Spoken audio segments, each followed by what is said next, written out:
Welcome back. Well, a scramble for the Senate to finish its rework of President Trump's big, beautiful bill with just over one legislative week before the July 4th deadline. The president posted this on Truth Social. To my friends in the Senate, lock yourself in a room if you must. Don't go home and get the deal done this week. No one goes on vacation until it's done. The Congressional Budget Office releasing its dynamic score of the bill, finding it would increase the deficit by $3.4 trillion, including interest. Joining me now is the Committee for Responsible Federal Budget President, Maya MacGuineas. Maya, it's great to see you. Thank you so much for being here. We've talked back and forth about the spending in this bill and what it means for debt and deficits over the next 10 years. Where do you see potential improvement? Well, there's lots of room where there should be improvement. What the Senate has done to change the House bill has made some improvements, primarily in the Medicaid space, where there's this huge state gimmick that goes on through provider taxes. And what the House did to try to improve that wasn't nearly as aggressive as it could or should be. And the Senate has taken steps to improve that. They should go further. And additionally, the Senate took a lot of those tax components that they're extending and made them permanent rather than temporary. That's better for tax policy. That's better for certainty. On the other hand, the Senate has weakened a number of parts of this, pulling back on food stamps. There are a lot of things that they have to drop from the bill because they don't work in reconciliation. So we don't know the final score on the differences between the two. But what we do know, Maria, is big picture. This bill would still add well over $3 trillion in new borrowing, and far more if the additional pieces that would expire were made permanent.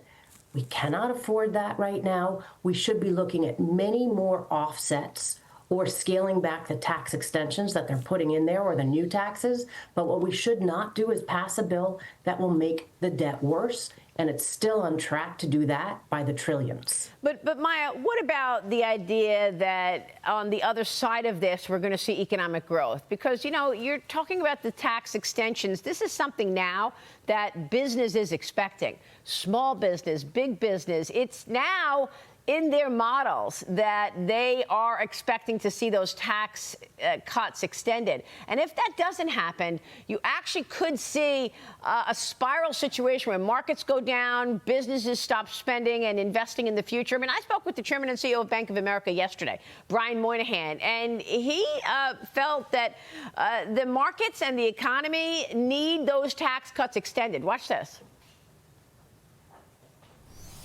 Is this a front center issue, getting those tax rates extended, ensuring they get this bill over the finish line? Well, there's an assumption they'll be extended so much, though, that if it didn't get extended, it would be a real shock to the system, and that's what everybody's working to avoid. The debt is more of a front and center topic in America today. The levels have gotten to where there's more concern among bipartisan and things like that. So that's where I think there's hope. Back in about 10 to 12 years ago, there was a bipartisan commission to try to figure out how to solve this. I think you could see efforts to push through some way to manage this more effectively. But I'd say that the taxes really, everybody's assuming to get through, it would be a real shock to the system they don't. So I think that's the number one thing, just to take away that tail risk of it not being extended. So, Maya, I do agree that, you know, debt and deficits have become front and center conversation for business people and managers of business today. But you just heard what he said. You know, he's expecting these tax cuts to get extended, and it'll be a shock to the system if they don't. Your reaction?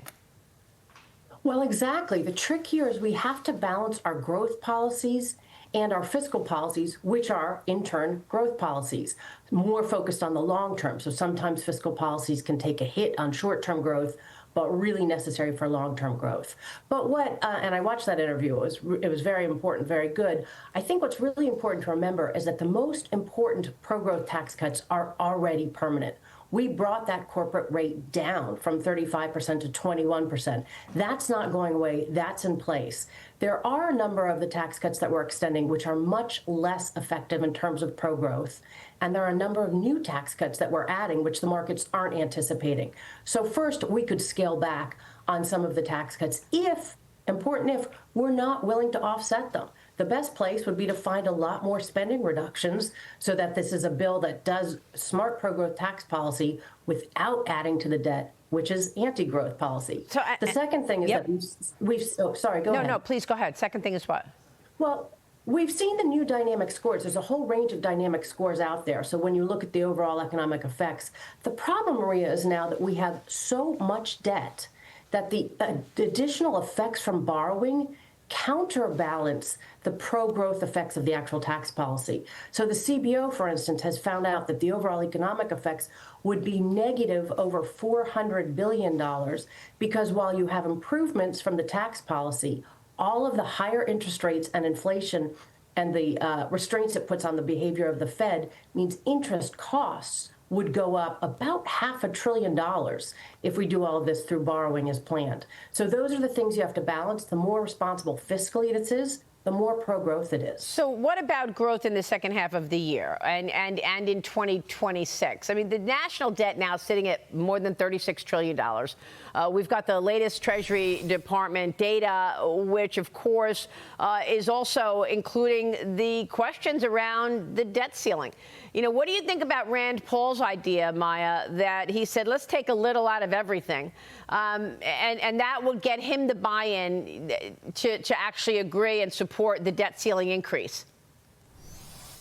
So I think that Rand Paul has been very responsible on this overall issue. He's really trying to figure out how to make this more fiscally, improve it fiscally, and also noting that, listen, we have never increased the debt ceiling by $5 trillion before while combining it with a bill that would make the overall debt worse. It used to be that the goal, and particularly for Republicans, they put out there for every dollar in debt ceiling increase, you wanted to reduce the debt by at least $1. This is moving in the opposite direction. A huge, massive debt ceiling increase coupled with a huge, massive increase in borrowing. That's not the right structure. So but I got to go back to growth, Maya. What kind of growth are you expecting? Because that's part of the argument that the bill gets paid for, by growth. So do you expect the kind of growth that, for example, Kevin Hassett is looking for in the second half of the year? He said 3% at least.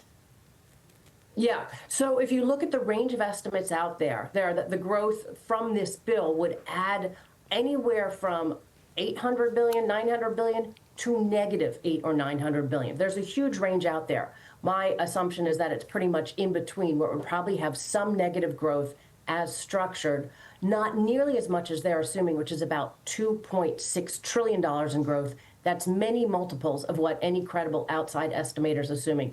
And Kevin's numbers actually look at a lot of things that aren't a part of the bill. It assumes a lot of other things. I think the biggest thing right now for growth, in addition to sensible tax policy, but more importantly, sensible fiscal policy combined with that, but is certainty in the economy. Yes. What we can't have is sort of unknown policies. We need to know what the policies are going to be, work around them.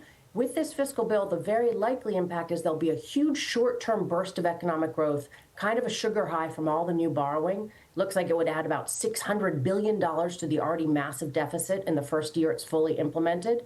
But then it would have negative growth over the rest of the decade as those debt effects start to outweigh that sugar high. That's what we have to try to avoid. All right, Maya, love to get into the weeds with you on this. Such smart analysis, and we appreciate your time. Thank you.